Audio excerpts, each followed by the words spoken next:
and history. My name is Samantha Perez, and I'll be today's moderator. We will be hearing from a very exciting guest, PAC Ambassador Padraig Francis. It is a great honor to have him here to speak with us today. The rundown for today is as follows. We will have an opening speech by PAC Arif Rokhman, followed by a reading of the CV of the ambassador. Then we will hear a keynote speech by the ambassador, followed by a question and answer session. Afterwards, we will hear a closing remark by the ambassador, and finally, a closing with a group photo. I will now invite PAC Arif Rokhman to deliver the opening speech.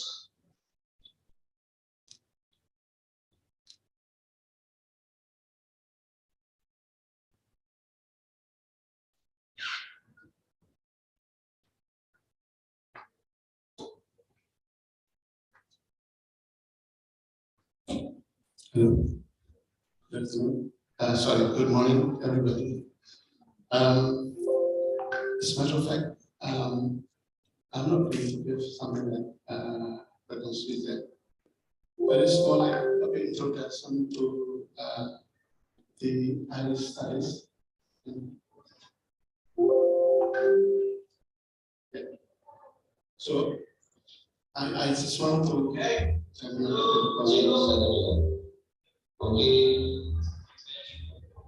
Oh, sorry. This is online and offline, so it's a bit confusing. But okay, the reason why we choose Ireland as a topic or object study is because at least we want to start something new, because we always study literature, United Kingdom, US, and I will try to see something different. Yeah. So we try to see Ireland as a new topic in our study. Hopefully, this from English department will become familiar. Yeah. So that's one thing. And another thing is what we call zooming in. Yeah.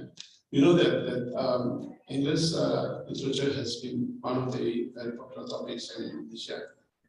Students who majors in English literature, they are familiar with names, many names. Yeah.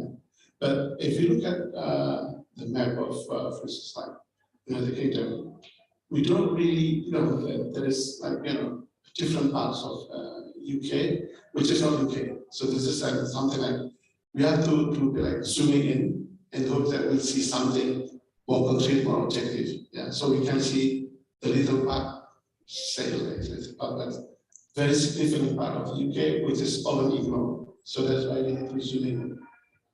Yeah. So and then after that, the next step would be how would we separate Ireland as a very specific topic, interesting topic, because we already know some names like George Benson, W.B. Yates, yeah, but we are not aware that they are not, they are not the writers from the United Kingdom.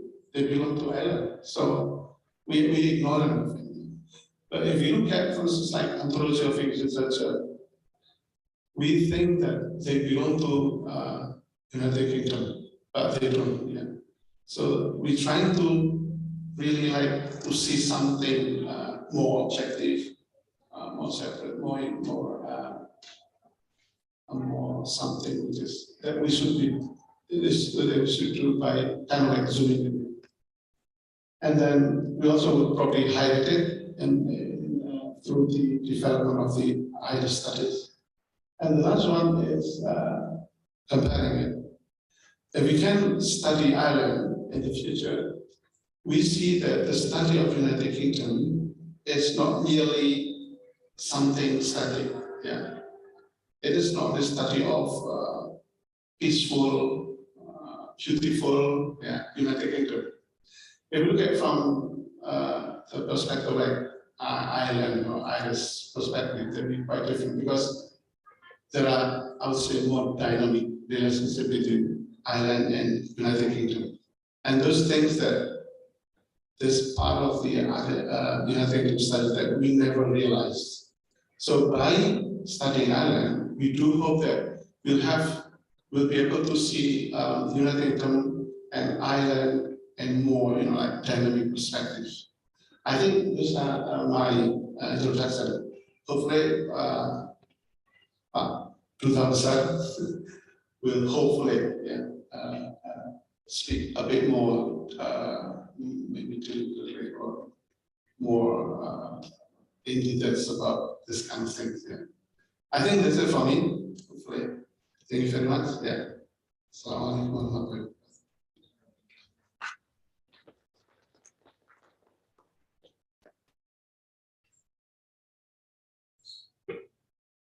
Thank you, Arif, for your presentation on why we should learn about Ireland.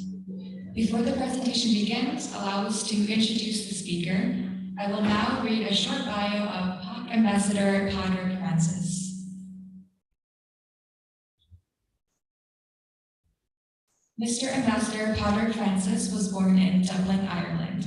In 1990, he received a Bachelor of Arts in Greek and Roman Civilization and English at University College Dublin. Also at University College Dublin, Ambassador Padraig Francis received a Master of Arts in Greek and Roman Civilization. From 1994 to 1997, he served as the third Secretary of the EU External Relations Section in the Economic Division. From 1997 to 2000, Ambassador Padraig Francis served as the second Secretary of the Embassy of Ireland in New Delhi. From 2000 to 2002, he served as the Deputy Director of the Cultural Section. From 2002 to 2004, Mr. Ambassador Padraig Francis served as the Deputy Director of the Program Country Section of Ethiopia, Zambia, and Zimbabwe in the Development Cooperation Division. From 2004 to 2009, he served as the delegate to COASI, COEST, and EFTA Working Group as the permanent representation of Ireland to the European Union in Brussels. From 2009 to 2011, Mr. Ambassador served as the Deputy Director of the Coordination Unit in the European Union Division. From 2011 to 2013, he served as the Deputy Director of the Policy Coherence Section in the European Union Division and Department of the Taoiseach. From 2013 to 2017, he served as the Deputy Head of Mission of the Embassy of Ireland in Warsaw. From 2017 to 2018, Mr. Ambassador served as the Deputy Director of the Policy Planning Unit. From 2018 to 2019, he served as the Director of the Economic Coordination Unit in the Trade Division. From 2019 to 2021, Mr. Ambassador served as the Director of Institutions and Coordination in the European Union Division. Beginning in 2021, he currently serves as the Ambassador of Ireland to the Republic of Indonesia. Without further ado, I would like to welcome PAC Ambassador Padraig Francis to deliver his keynote speech on Irish literature, culture, and history.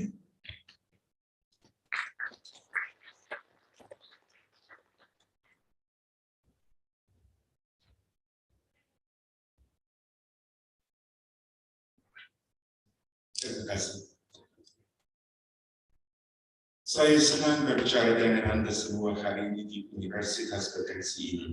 Saya ingin mengucapkan terima kasih kepada Pak Arif Rokhman, Dr. Adi Sutrisno, dan Profesor Panut Mulyono yang telah memberi saya kesempatan ini. Saya akan memberikan garis besar sejarah, budaya, dan sastra Irlandia serta hubungannya dengan Indonesia. Saya menantikan diskusi yang baik dengan Anda setelahnya. So I'd like to start by just giving some background information on Ireland to set the context. First, geography. Ireland is an island in the northwest of Europe in the Atlantic Ocean. And because it is an island warmed by the Gulf Stream current in the Atlantic, it has a mild climate. There are no great extremes of heat or cold. Because it is quite a distance from the rest of the European continent, Ireland was settled by human beings quite late. And we think the first humans came to Ireland around 10,000 years ago. The the first inhabitants of Ireland were hunters, and at that time the island was fully forested. But the population was very small because for hunters it could only support a certain amount of people. But around 4,000 years ago, agriculture arrived in Ireland, and at that point Irish people became more settled and they started to farm, the population grew, and then there was a large civilization that had many large tombs, some older than the pyramids in Egypt. So the population became dense and Irish culture started to develop at that point. Around 2,500 years ago, Celtic people came from Europe and settled in Ireland, bringing their culture, but also the language, Celtic language, that later developed into the Irish language. So at this time, around 2,000, 2,500 years ago, Ireland, while it was linked with the European continent through culture, remained quite small and divided into many small kingdoms. Ireland was never a part of the Roman Empire, so it maintained an independent political and cultural development over those centuries. Irish history up until then, we know about it through archaeology. We know about it through studies of language and what we can take out of legends and myths in ancient Ireland. Writing did not arrive in Ireland until around the 5th century. And at that time, there was a major historical development in Ireland, namely the arrival of Christianity, which linked Ireland through religious networks with the rest of the European continent. But Christianity, when it arrived in Ireland, melded and blended with traditional Irish pagan beliefs, and I'll speak a little bit more of those later. So Christianity became the dominant religion in Ireland over the next few centuries, a process that took about 100 years to start with. And the form that it took in Ireland was largely built around monasteries, many monks. And the monasteries in Ireland became centres of learning and education. At this time, around the 5th, 6th, and 7th centuries in Europe, the Roman Empire had collapsed, and there was a great decline in learning and literature in the European continent. But the Irish monasteries became centres of learning and of revival and of record of Greek and Roman literature. So over the 7th and 8th centuries, many Irish monks travelled to the rest of Europe, bringing back Roman literature in particular. So at this time, Ireland was referred to as the island of saints and scholars, in recognition of the importance of religion, but also the importance of learning and teaching in Ireland. The political development of the country remained separated into many very small kingdoms. So there was no Irish state as such, lots of little kings in little areas. There was a high king who was a king who had more prestige than the other kings in Ireland, but it was not a state as we would understand it. There was no central administration, no central control. The next major historical development in Ireland happened in the 9th century. And this is when first there were many attacks on Ireland by Vikings, warriors coming from the Scandinavian countries in the north of Europe. They attacked many other European countries at the same time. First, they came to Ireland as raiders. They would attack monasteries in particular, because that was where a lot of the wealth of the Irish kings was stored. But then over the next few centuries, they increasingly settled in Ireland and started to act more as traders than as raiders. And the first cities in Ireland were built by the Vikings. Before now, Ireland had been a rural society rather than an urban one. And the Vikings built the first cities such as Dublin, which is now the capital of Ireland, but also Waterford, Wexford, and other towns. And over the next few centuries, there were increasing moves in Ireland to create a stronger state and for the High King to have more power. And this culminated in the year 1014 with the Battle of Clontarf, where the then High King of Ireland, Brian Brew, established mastery and political domination over the island. And over these centuries, there was a very strong development of Irish art, in particular Irish visual art. And if you ever look online, if you look up, say, the Book of Kells or the National Museum of Ireland, you can see many pictures of the intricate design that was used by Irish artists at the time, in particular in making golden jewelry. Then the next major historical development in Ireland started in the year 1169. So Ireland as an island is beside Britain, a much larger island. And at that time, Britain was controlled by the Normans, who had originally come from France. And in 1169, some Norman warriors invaded Ireland, and because they had much superior technology, better armor, better weapons, and better use of horses and cavalry, they were able to conquer Ireland, and they established a number of lordships throughout the island. So this was the beginning of what has been a long and often very troubled history of relations between Ireland and Britain.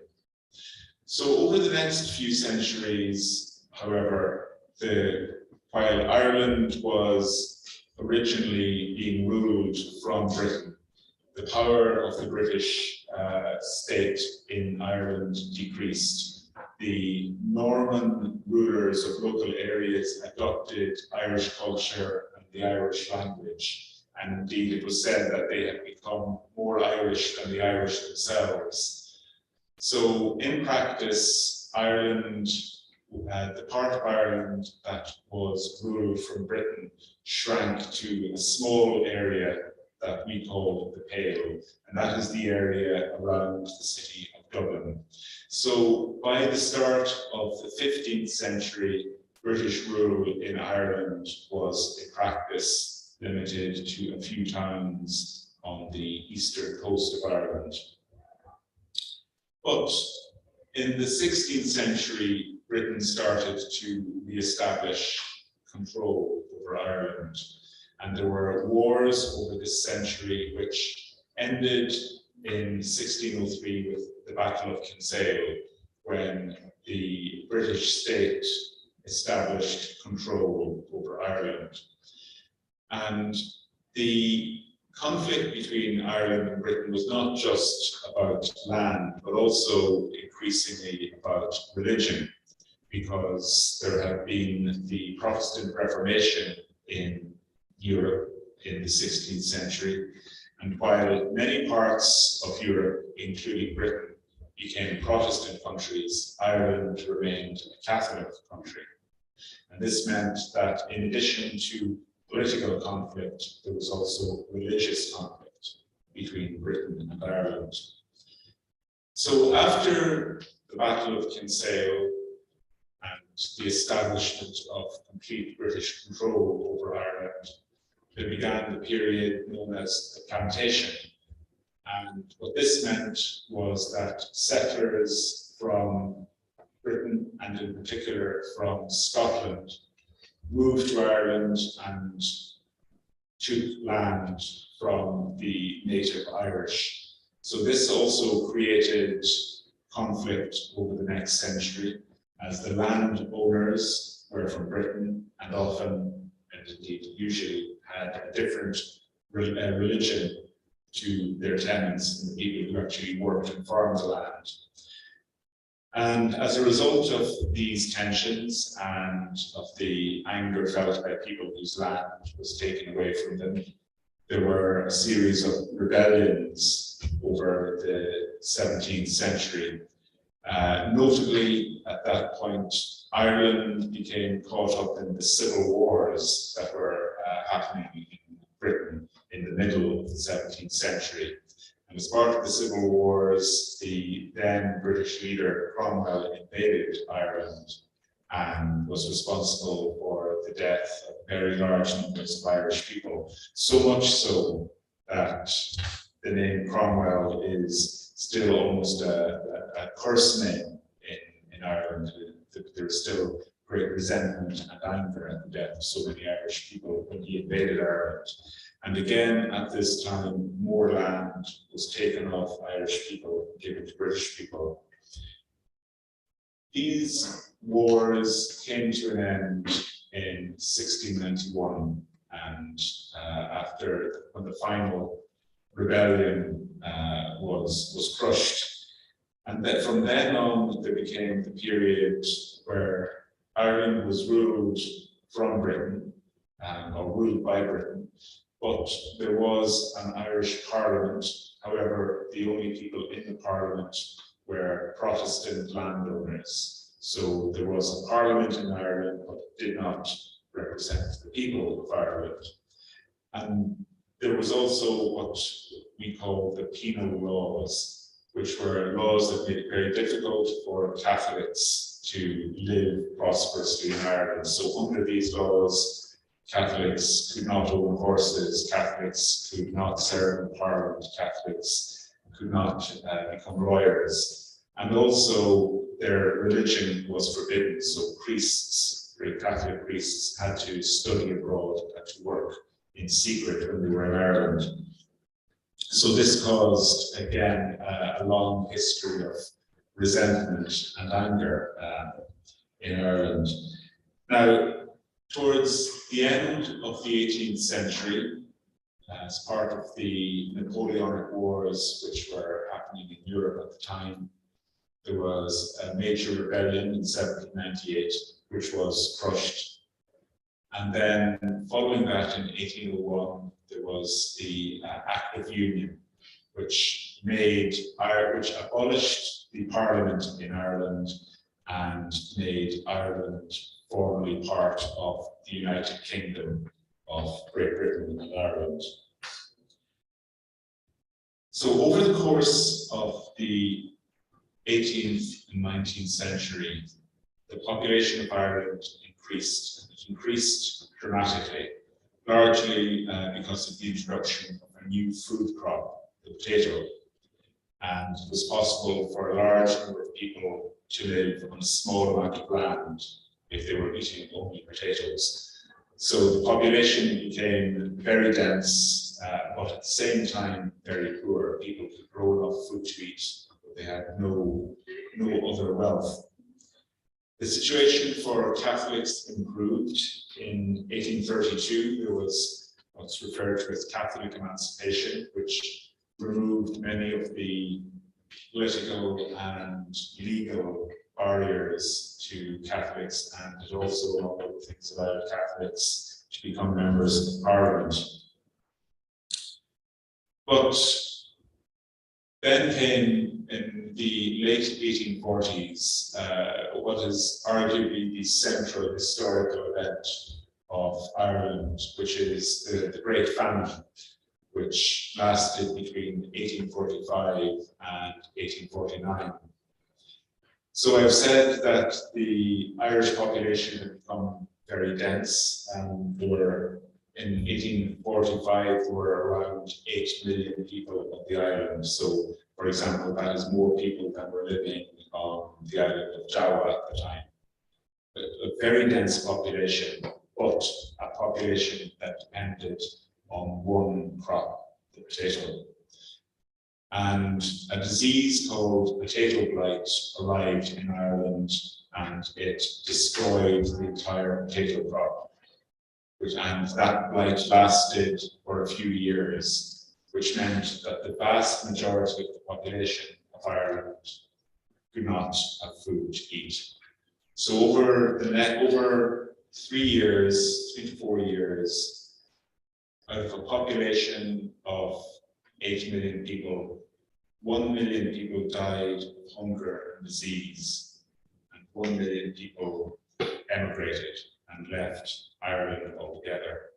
So you can see that losing through either death or immigration, losing a quarter of the population in just a few years would have a huge effect, political and social. And what that started, among other things, was a long process of emigration and population decline. So the population of Ireland in 1845 was around 8 million. Over the next century, it continued to decline as people fled Ireland to escape poverty. So that by 1960, over a century later, the population had declined to around 4 million people. So I think that is an important historical, cultural thread in Ireland, the long history of emigration. Irish people emigrated in particular to Britain, to the United States, to Canada, and then also to Australia and New Zealand. So what this means is that throughout the world, there are many countries that have a long history of connection with Ireland, where many of their population would claim Irish ancestry. So for example, in the United States, there are about 30 million people who would describe themselves as having Irish ancestry. So the population in Ireland over the rest of the 19th century remained very poor, and largely this was because people did not own their land. The land was owned by landlords who lived in Britain.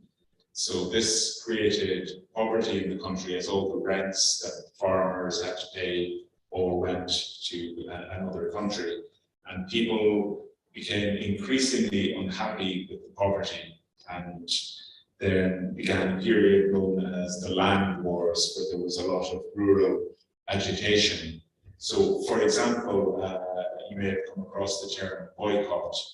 That's actually a term from the Irish Land Wars, when there was a landowner called Boycott, and his tenants refused to work for him and refused to take in his harvest. So that's where we get the word boycott, when you refuse to engage with a person or an organization. So gradually, over the rest of the 19th century, there was increasing agitation, not just for justice in the countryside, but also in keeping with developments in European history at the time, an increasing rise in nationalism and where a national consciousness came into existence. And people in Ireland agitated for what was called Home Rule. So they were looking at the time not for independence for Ireland, but for much greater autonomy within the United Kingdom. And Home Rule was on the point of being agreed in 1914, when the First World War started, which of course meant that Home Rule was put aside. So during the First World War in 1916, there was a rebellion in Ireland, in Dublin. This is known as the Easter Rising, as it took place in Easter, where a small number of rebels seized a number of buildings in Dublin with some financial and armed support from Germany, which was opposed to England in the First World War.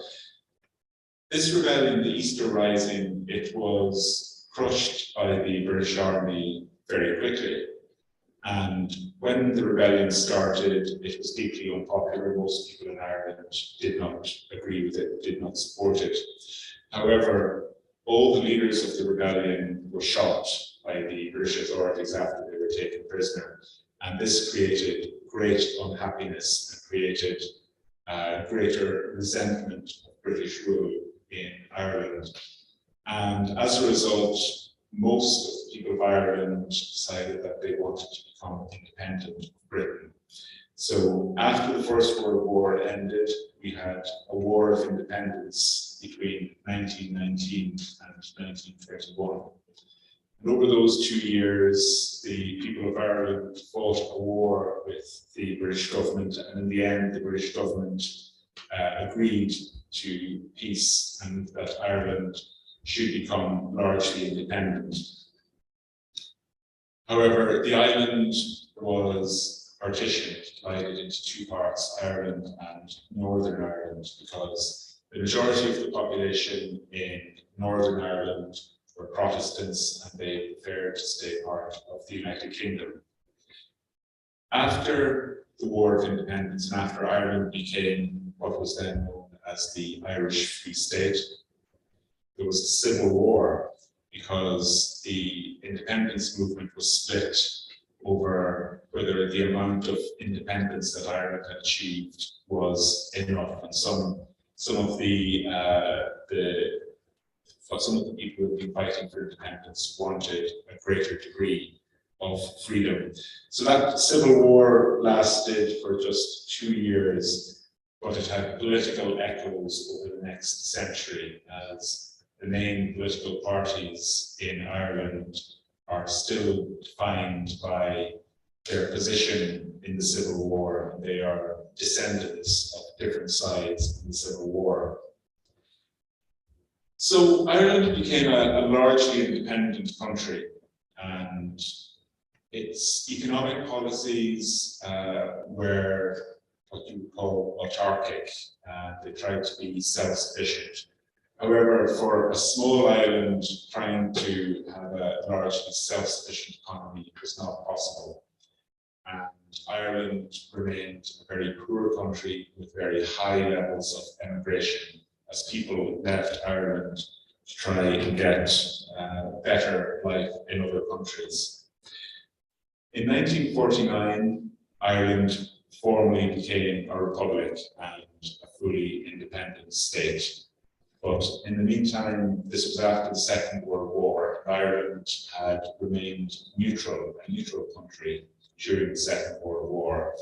This was because the Civil War was still quite recent in Ireland, and the government felt that if it took part in the war, it would open up old wounds and cause new conflict in society.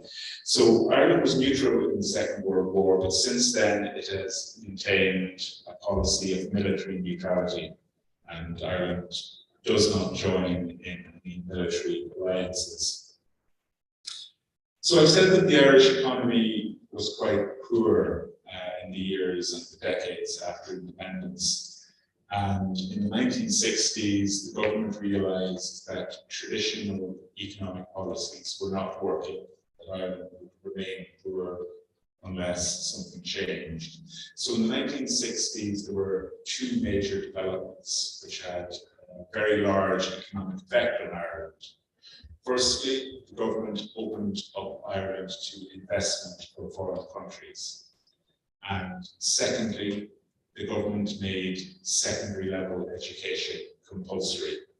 So before then, only very small numbers of people had completed secondary education, but in the 1960s, this was made compulsory. And as a result of these two factors, greater investment and greater education, the Irish workforce became more skilled and higher technology industries began to be set up in Ireland. So over the next few decades, from the 1960s, Ireland became increasingly a rich and prosperous country. Now, I've been speaking about Ireland as a state, but I mentioned earlier that there was partition in Ireland after it became a free state was founded. And Northern Ireland remained part of the United Kingdom, but it had its own parliament. However, the majority of the population in Northern Ireland were Protestants, and Catholics were not allowed to participate fully in the economy. They were not able to get jobs, they were not able to vote, they were not able to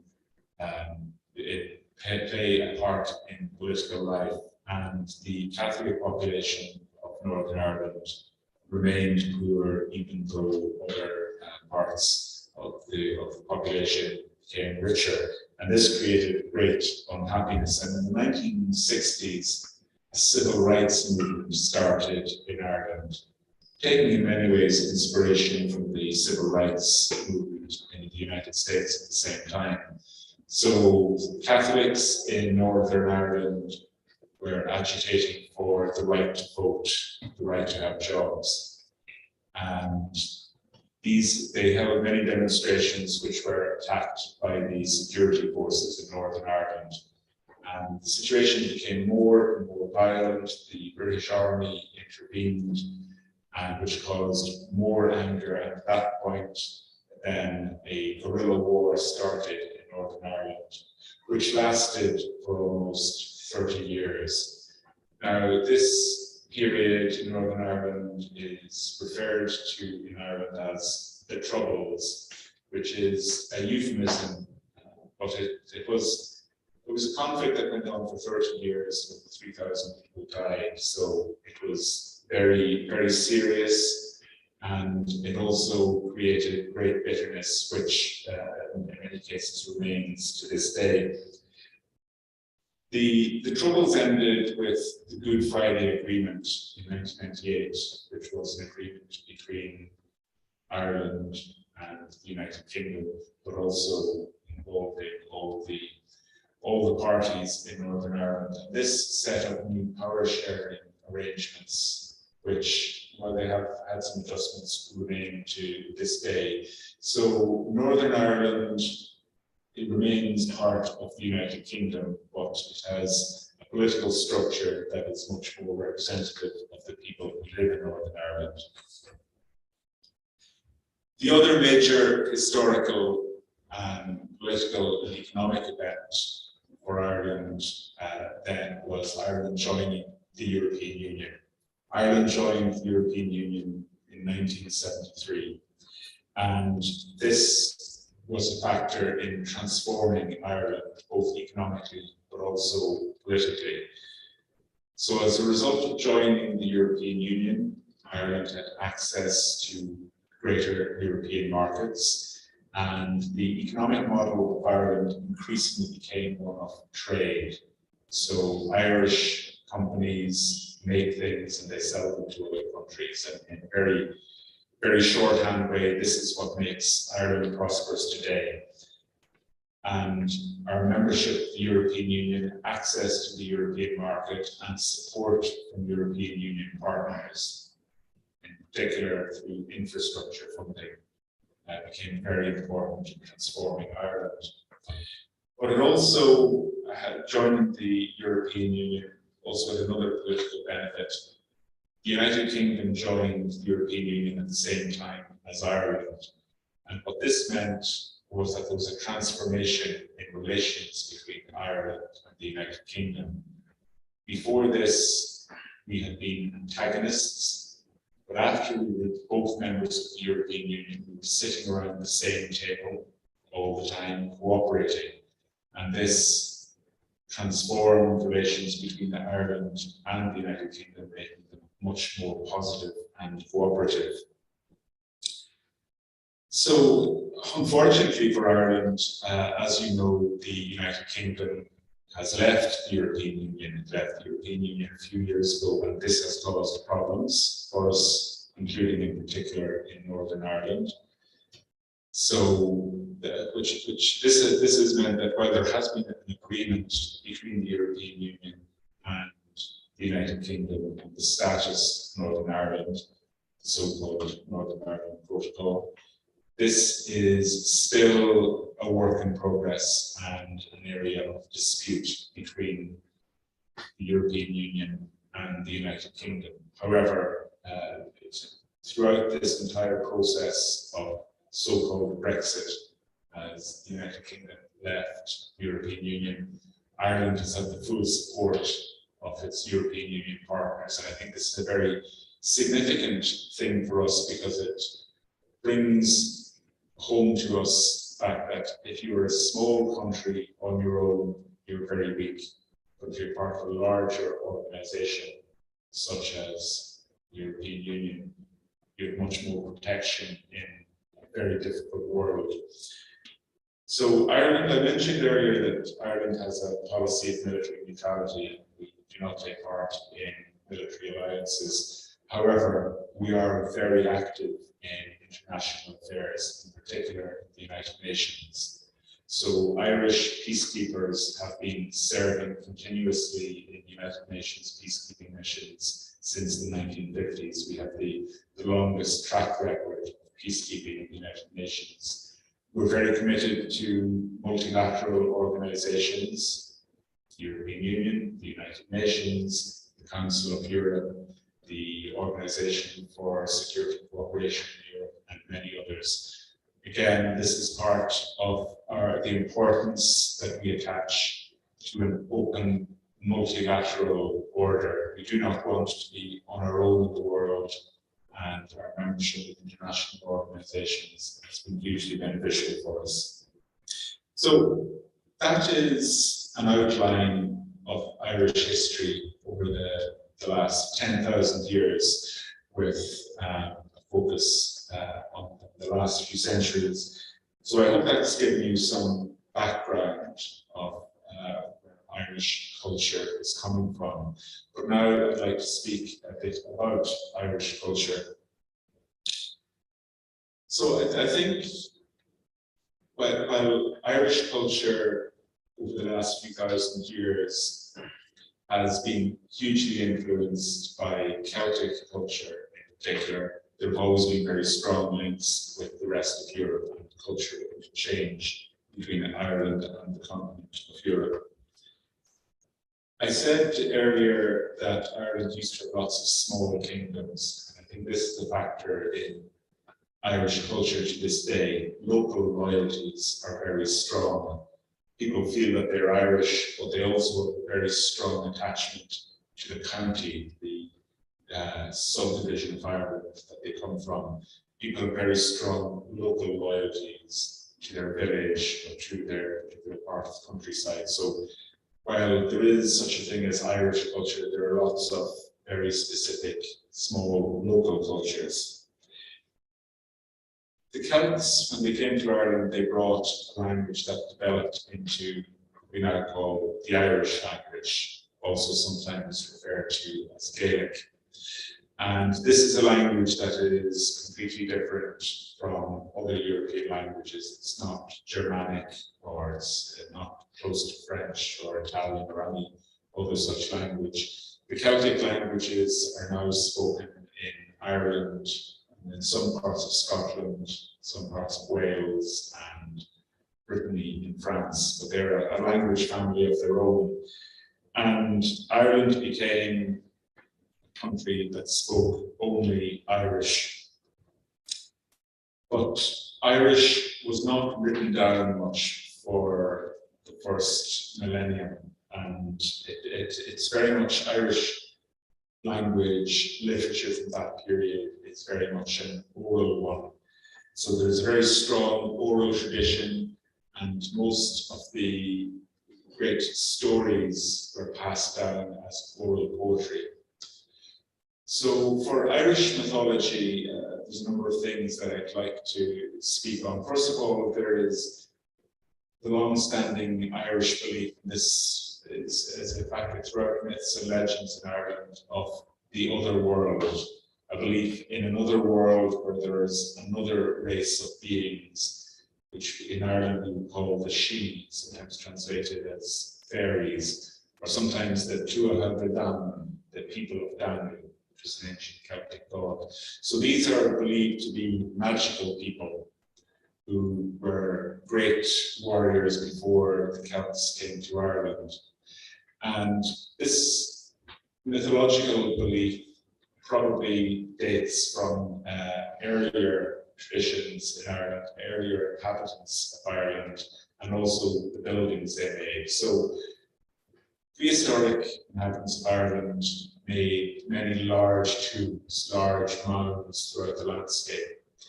And there is then a belief that these other people, they lived in these mounds. So even to this day, when Irish farmers might have a burial mound on their land, they won't plough it, they won't use it, because they think that basically the fairies live there. So there's that strong tradition of belief in magical people who live alongside us in Ireland.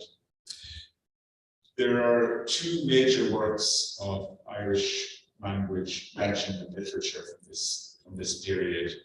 And one is what is called in the Irish language Can Bó Cuailnge, which is the cattle raid of Cooley, which is a story about warriors from one part of Ireland invading another part of Ireland in order to seize the largest bull on the island. And this again is from a time when Irish culture, Irish agriculture was largely based around cattle, and the owning of cattle was the major source of wealth. The other body of Irish legends this time is known as the Fíneocht, which is stories of Finn MacCool, a legendary warrior, and the other warriors who fought with him. So Irish literature remained an oral literature and wasn't really written down until the 19th century. So, for example, one of the greatest poems in Irish literature is known as the Lament for Art O'Leary, which was a poem written, so not even written, it was a poem composed orally by the wife of a man called Art O'Leary, who was murdered. And this poem has been described as the greatest work of 18th century literature in Europe in any language. And I would encourage you all to read it if you can. But the language, the Irish language, declined over the 19th century, in particular after the Great Famine and emigration. So at the start of the famine, the majority of people in Ireland spoke Irish and spoke only Irish. But over the next 50 years, people emigrated, but also people started to associate the Irish language with poverty and started speaking English instead. So the language declined and has continued to decline. So now, even though after Ireland became independent, Irish was an official language and is an official language of the Irish state, nevertheless, only a small minority of Irish people speak Irish in daily life, mostly people on the west coast of Ireland. So everyone in Ireland learns Irish at school, but in practice, not many of them use it in their daily life. Another cultural development in Ireland over the last 2 centuries is that Ireland became increasingly an urban country. So before the 20th century, the vast majority of Irish people lived in the countryside, and they were farmers, and their traditions, their folk traditions, their superstitions, their literature, their legends, these were all about these were all about rural people. And this has created a certain tension in Irish cultural life over the last century, because Irish people increasingly live in cities, but a lot of the most important parts of Irish culture are to do with the countryside. So, as I said, this has created certain tensions in Irish culture. The other major factor in Irish culture over recent centuries and in the 20th century in particular was the role of the Catholic Church. So in the period leading up to independence, the Church was very much associated with the independence movement, because the independence movement was a movement by people who were largely Catholics and trying to remove restrictions that they were under while being ruled by people of a different religion. So the church became hugely independent. It's hugely important in the independence movement. And this meant that when Ireland became independent, the church had great influence and power. However, this led to many negative social developments, in particular restrictions on the role of women. And it's only over the last 20 or 30 years that the church in Ireland, the Catholic Church in Ireland, has lost that power and influence, and also that Irish women have become stronger and more independent.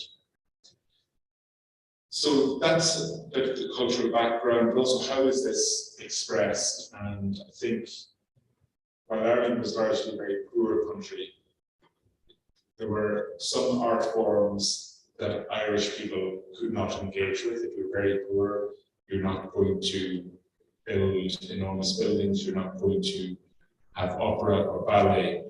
But what you can have is folk music, song, and dance. So there's a very, very strong tradition in Ireland over the recent centuries of song and dance and communities coming together to sing and to dance.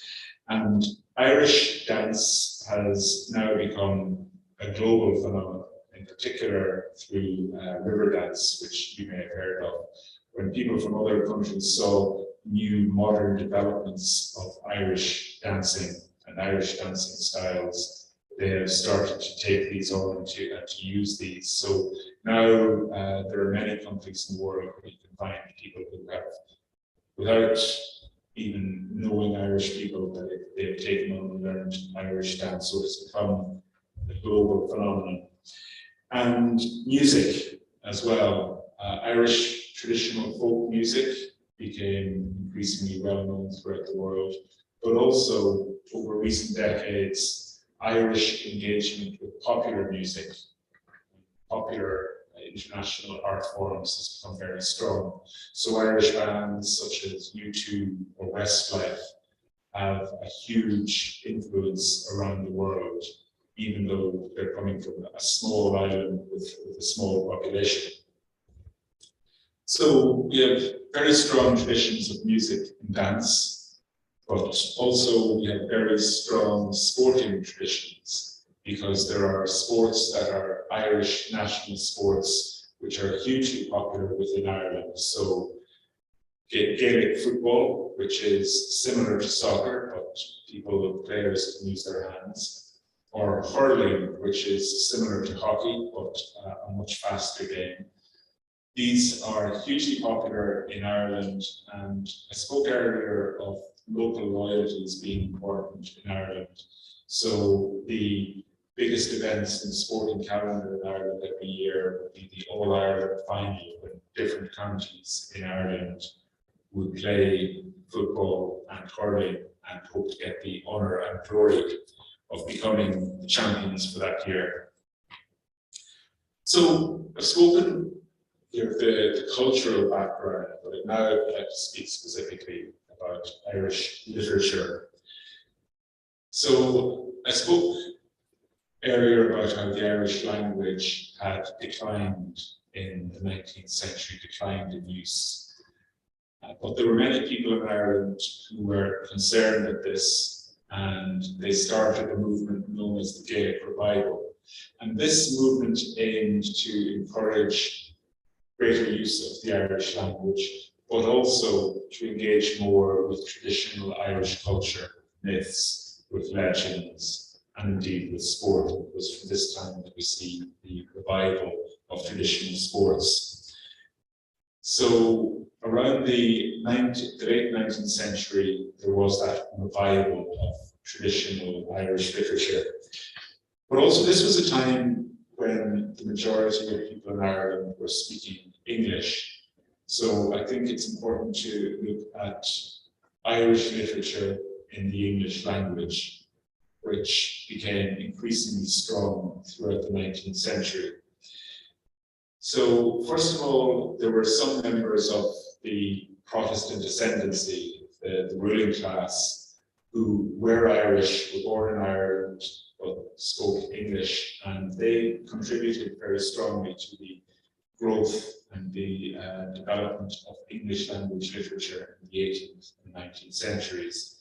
So novelists such as Goldsmith and Maria Edgeworth were very important for the foundation of the English language novel as an art form, but also playwrights like Sheridan. And in the 19th century, when English, in the middle of the 19th century, English language drama was in, I would argue, poorer shape, but possibly the greatest playwright in the middle of the 19th century in the English language was Dion Boucicault, who was hugely influential in theatre, in particular in London. But Irish literature in the English language started to become a major force towards the end of the 19th century and the start of the 20th century. So this is the period when we see great playwrights like Oscar Wilde and George Bernard Shaw, but also poets like William Butler Yeats and novelists like James Joyce becoming hugely influential. So why Oscar Wilde arguably reinvented plays, reinvented drama in the English language with a succession of brilliant comedies and comedies of manners. George Bernard Shaw introduced plays and were also plays ideas, and he became a major, not just a playwright, but arguably a philosopher in the English language. William Butler Yeats, who is probably our greatest national poet, was writing poetry for almost 60 years, and during this time his poetry changed from initially being strongly influenced by traditional Irish myths and legends to developing what we would now call modernist poetry in the English language. And then James Joyce, who's arguably our greatest novelist and who some would say reinvented the novel in the English language, in particular with two novels, A Portrait of the Artist as a Young Man, which is a semi-autobiographical novel, but also Ulysses, which was written or was completed 100 years ago this year, but it is a novel about one day in Dublin in 1906, and it follows one character, Leopold Bloom, wandering around Dublin. And Joyce once said that it would be possible to reconstruct Dublin from the description he has given of it in Ulysses. But Ulysses is a novel that, like I say, reinvented what a novel could be. It's a novel written in so many different styles, making so much inventive use of language. So it has become, while it's 100 years since it was written, it is still in some ways the foundation novel of English language literature in the 20th century. So we like to say in Ireland that the English gave us the language and we gave them the literature, and that tradition has carried on. So throughout the 20th century, authors such as the playwright Samuel Beckett, poets such as Seamus Heaney have continued to innovate and to create new forms of literature that have been hugely influential. So in speaking of English language literature from Ireland, what are the themes? What are the things that run through Irish literature? I think there's poverty, certainly in the 19th century. There is emigration as a theme. An awful lot of Irish literature is about the people leaving or the people who were left behind, and relations with what we call the diaspora. Those people who are either Irish or of Irish descent living in foreign countries. In the 19th century in particular, but also for a large part of the 20th century, when people emigrated, they left forever. They were never coming back. It's not like modern times when you might fly to another country for a day, a week, a year, and then come back home. In the 19th century, if people left Ireland, they were gone forever. And this created a great sense of grief and bereavement, which I think can still be seen in an awful lot of Irish literature. Another theme has been conflict between the individual and society. Individuals wanting to live their own lives, and society, and indeed for a lot of Irish history, the church in particular, having a different view and constraining people. So it's that tension between the desire for individual fulfillment and the demands placed on the individual by society that I think it's a thread running through an awful lot of Irish literature. And of course, linked to this is the conflict between the church and the state, and where does the power lie? And that is, again, a theme running through a lot of literature. And of course, nationalism, the desire of Irish people to be free to create their own country, but also the dilemmas that creates both in achieving freedom. When you have freedom, what do you do with it? So English language literature from Ireland remains very strong. There's a whole new generation of Irish writers, and in particular, women writers, novelists in particular. So I'm thinking here of Anne Enright, Dermot Rieva, Roddy Doyle, who are all continuing to innovate, continuing to give the gift of Irish literature to the world. And I hope that all of you will read Irish literature. I think you can gain an awful lot from it. So I'd like to just close with saying a few remarks about links between Ireland and Indonesia. Ireland is very far away. Our people do not have strong links. Historically, we were colonized in the same way that Indonesia was colonized, and our horizons were changed because of that.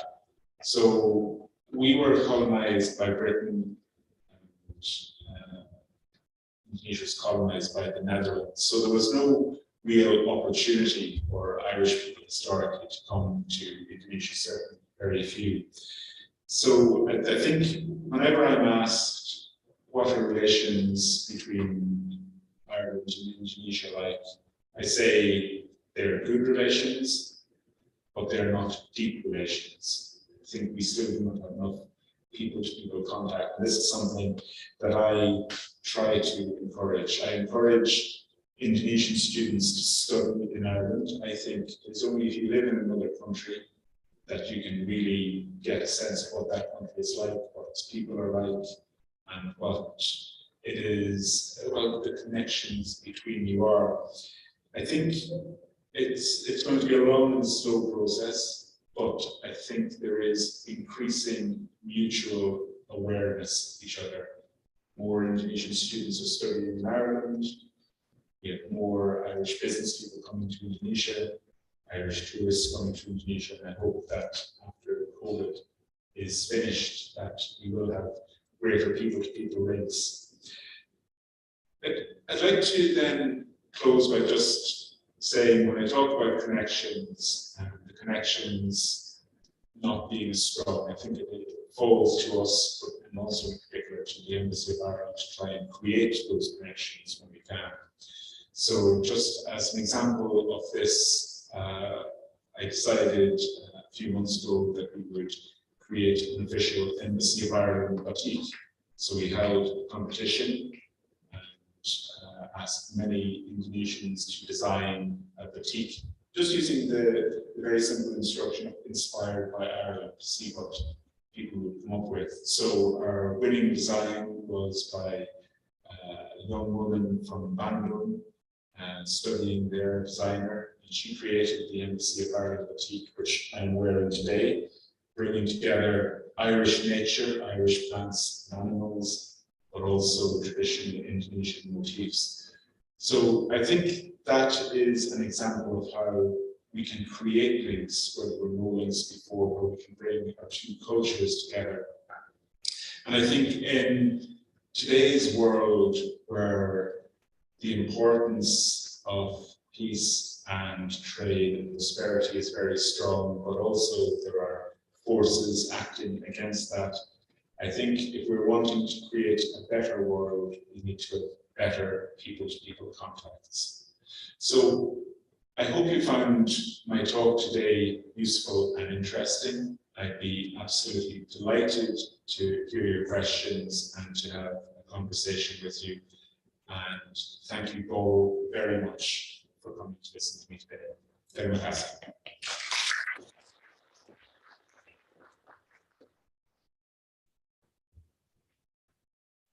Thank you so much, Ambassador Francis, for your enlightening lecture. I now invite the participants for a question and answer session. And I also invite you to sit down on the chair if you'd like. So now for the participants, if you have a question, please raise your hand and one of our staff members will come to you with a microphone.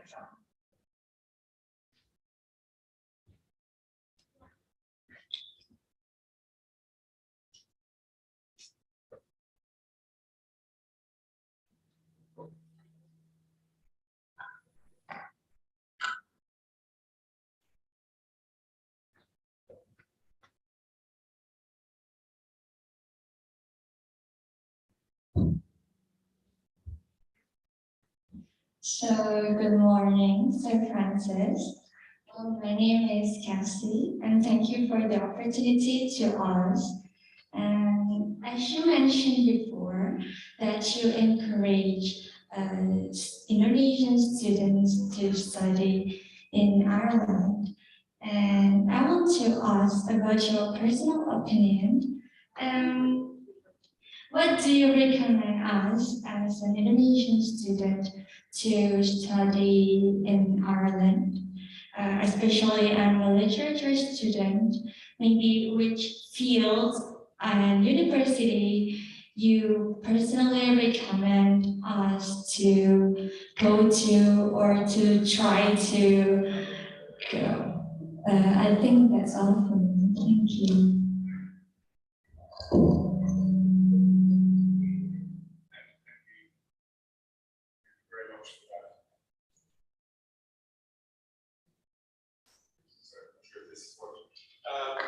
Thank you for that question.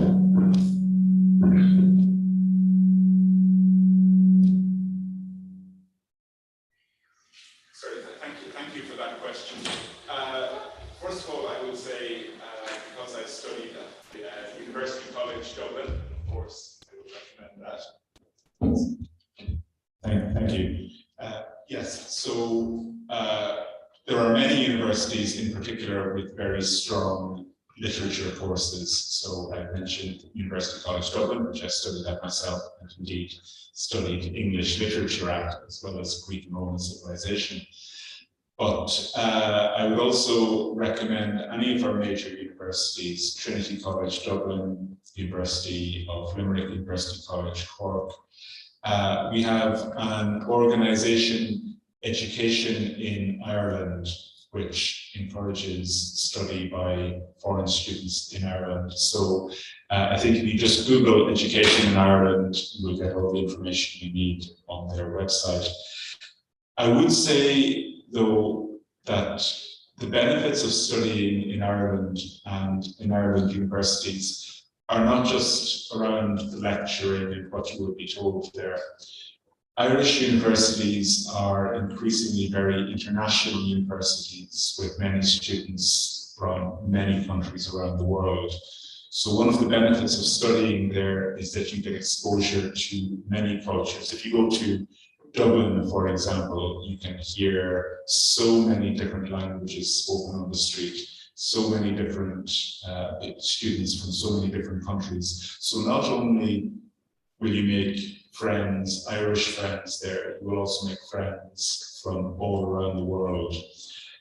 Something I should have mentioned earlier is that one of the transformations in Ireland over the last few decades has been a change in the people who are living in Ireland. When Ireland was very poor and it was a country of emigration, it was a very homogeneous society, only Irish people living there. And then as Ireland became much richer towards the end of the 20th century and the start of the 21st century, this changed and we became a country of immigration. So now in Ireland, about 1 person in every 6 was born outside of Ireland. So I think that's an example of how, if you were to go to Ireland now, you would meet a very varied, a very multinational population. So I do think while the quality of education in Ireland is very good in itself, I think there are a lot of benefits that you might get from studying in Ireland as a place in itself. Thank you so much for your answer. So great. We've got 10 more minutes for questions. So if you have any, please raise your hand and we will come to you.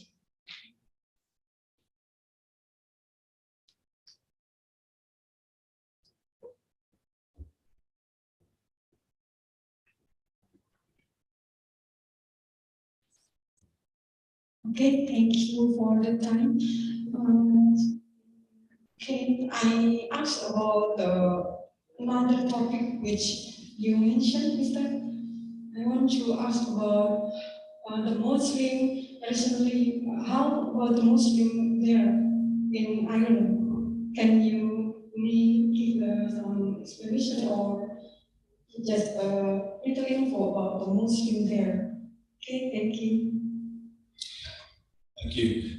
So in historical times, there were very few Muslims in Ireland, but increasing numbers came over the last 3 decades. So now, in particular in the cities, and if you're in Dublin, there's quite a large Muslim population. There are some large mosques, and the Muslim population is very integrated into Irish society. And I think something that's been very important in Ireland has been tolerance of many religions. So there are many Muslims in Ireland, many people of other religions as well, but it's something that's important to the government to make sure that people are integrated into Irish society and that they feel secure and safe and that they can they can live their own religious life as they wish. So I spoke earlier about small numbers of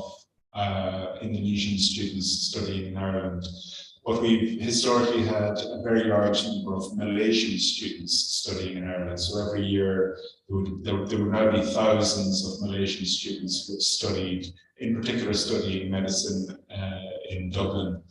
So I think that would be a good example of how the experience of Muslim students in Ireland has been a very positive one. But also, as well as students maybe only coming for a few years, there is an integrated population of Muslims. It's not very large, it would be in the thousands, but certainly they're very much part of Irish life. Awesome, thank you so much for your thoughtful response. Any other questions? Actually, I have one question. If we go to the Ireland, is there any chance that we can learn the Irish folk dance? And where can we learn it? Thank you. There are hundreds or thousands of places where you can learn. So that is something that will be very easy. Every town in Ireland has places where you can learn dance. Classes are held all the time, both in formal schools but also informally.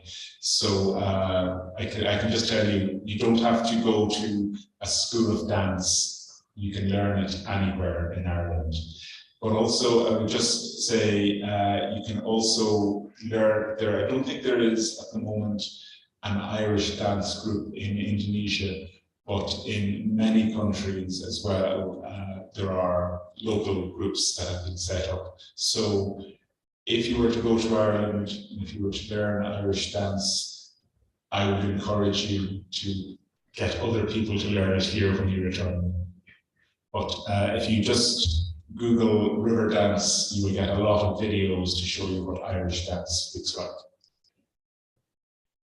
Awesome, thank you. Yes, Irish dancing does sound like a lot of fun. Also, any other questions from the audience?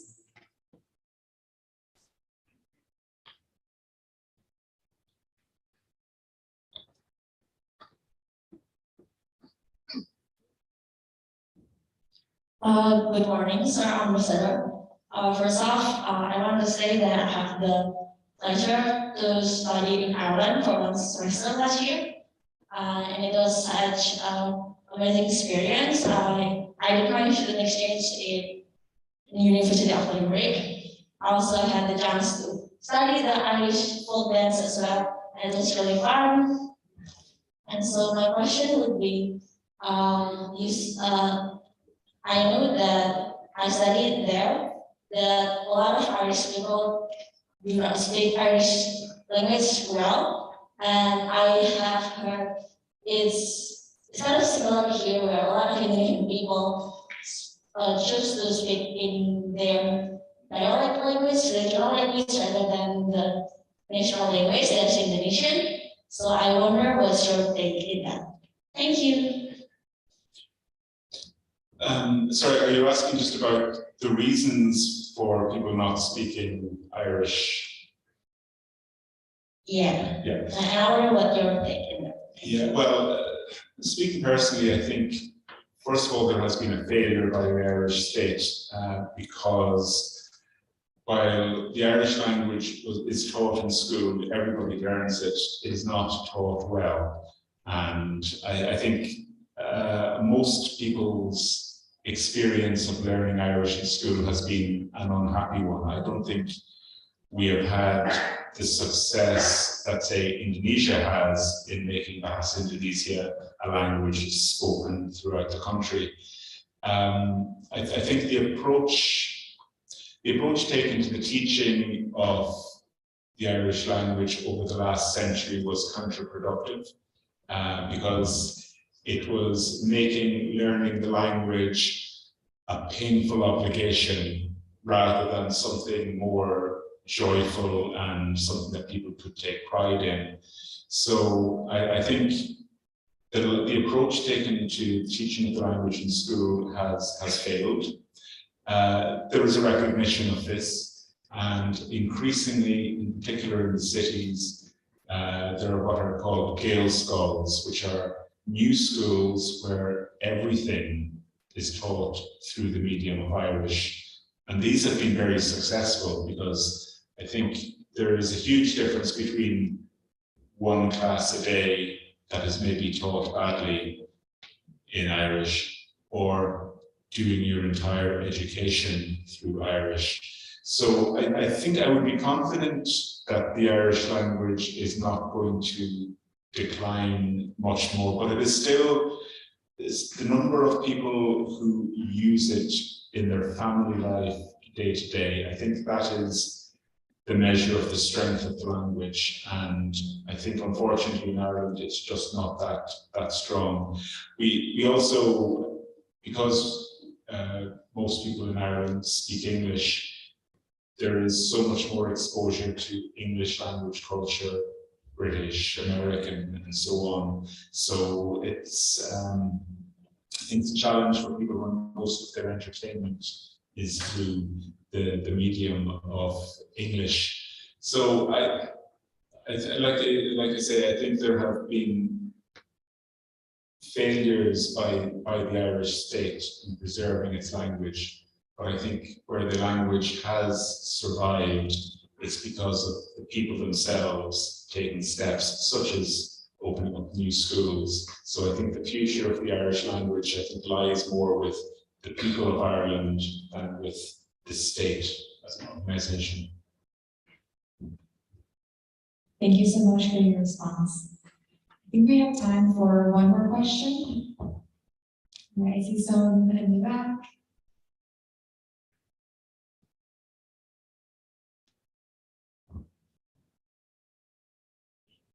Good afternoon, Mr. Ambassador. Thank you for the opportunity. I'd like to highlight about the relations between UK and Ireland. You say that prior to joining the European Union, UK and Ireland is kind of antagonist to each other, and since joining the European Union, UK and Ireland sits in the same table and more negotiable to each other. Since the Brexit, is there anything changed between that relations? I mean, since you say that since UK and Ireland became more, the relations became better since they joined the European Union, is there anything changed after the Brexit? And the second question is about culture. I think speaking about culture is not separated about culinary or cuisine. Are you have some recommendations for Irish cuisine that is recommended to try? And also, are there any kind of cultural activity from the embassy, like Irish language learning session or something like that? Because I ever attend a language learning session from another embassy. Actually, it was from Polish embassy, and it was quite fun, I guess, if there is some kind of activity like that. Thank you. Thanks for those questions. Firstly, Brexit has definitely changed relations between Ireland and the UK, and it has made them worse. The Brexit process took a number of years of negotiation, and those negotiations between the United Kingdom and the European Union were often quite antagonistic. It's very difficult if a country is part of a system like the European Union. It's very hard to leave without causing problems. Our view in Ireland was that the departure of the United Kingdom only created problems for us. There is no good Brexit. We were trying to negotiate a less bad Brexit, but that's not the same thing. So it has, over the last 5 years, created a huge amount of tension between Ireland and the United Kingdom. And I spoke earlier of our shared membership of the European Union, meaning that we were cooperating. Now, when Irish and British officials meet, it's usually because they're discussing a conflict between them. So I am concerned that relations will degrade. I don't think they will ever get as bad as they were during the time of the Troubles, but I think it is a real challenge, because following Brexit, following the departure of the United Kingdom from the European Union, there are just barriers to trade, barriers to movement. Everything we do with the United Kingdom becomes more difficult. That's not a good situation. You spoke about Irish cuisine. That has changed a lot in recent decades. So traditionally, Irish food was very simple. We did not have a tradition of using spices. And as Ireland, as I said, is largely a rural country, most Irish cooking was about trying to feed a lot of poor people with a small amount of money. So we tended to go for stews and basically mixing up whatever vegetables, and if you were lucky, a bit of meat together to make a stew. So our national dish is Irish stew. And a lot of our cuisine is centered around potato. So, for instance, potato pancakes would be a large part of it. But that was when Ireland was still a very poor country, and that has changed. If you were to go to Ireland today, you will know yourself from having been in Limerick, if you want to eat Chinese food, Indian food, Japanese food, Korean food, Italian, Greek food, everything is in Ireland now. I remember when I was a child, when pasta arrived for the first time, and we were all amazed at this exotic new food. But now I think any cuisine at all that you want, you can find in Ireland. But I would encourage you to look at some traditional Irish foods, with the warning that we do not have our traditional cooking is not spicy, so it might not be to your taste. We're talking about cultural embassy cultural activities. This is something, obviously, COVID has been a problem for the last few years and stopped us carrying out many of our activities. We're trying to do more art exhibitions. So, for instance, at the moment, there's an exhibition of Irish art in Jakarta, which will be going to Bandung. Maybe it will be able to go to other cities as well. And we have held Irish classes in the past. They were in-person classes, which unfortunately limited to people in Jakarta. But it's something we're looking at to move to online classes, because one of the things we've learned from COVID is there are so many more activities that we can carry out online, and hopefully Irish language classes will be part of that. Thank you so much for your response. All right, so that is all the time we have for the questions. Thank you so much for your thoughtful questions and your answers. I will now invite Mr. Ambassador Francis to deliver a closing remark on the podium. Well, again, I'd like to repeat my thanks for this opportunity, and in particular, Arif there for having got the ball rolling on this. COVID has been a challenge for the work of any embassy over the last 2 years. I think the work of a diplomat is not something that can be carried out remotely. I don't think I or any ambassador can work if we just sit in our houses looking at our computer screens. So this meeting here is very important for me. I think I want to meet as many Indonesian people as I possibly can during my years in Indonesia.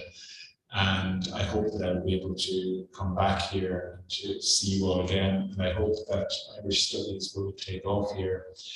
I'm very heartened by the interest and enthusiasm of people here and the questions. I would encourage you all to learn more about Ireland, and I hope that more of you will have the opportunity to study in Ireland. Again, I would repeat what I said, but it's only through meeting people, whether meeting them here in Indonesia or meeting them in Ireland, that we can really create links between our two countries.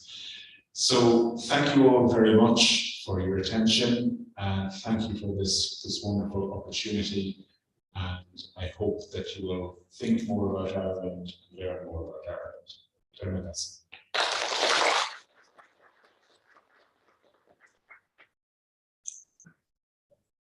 I want to again thank Ambassador Francis for his time and his informative and interesting discussion, as well as our participants for joining us this morning. We will now be concluding our event by taking some group photos. Thank you all for your participation today. Also, before you leave, please remember to fill out the attendance form through the QR code before you head out.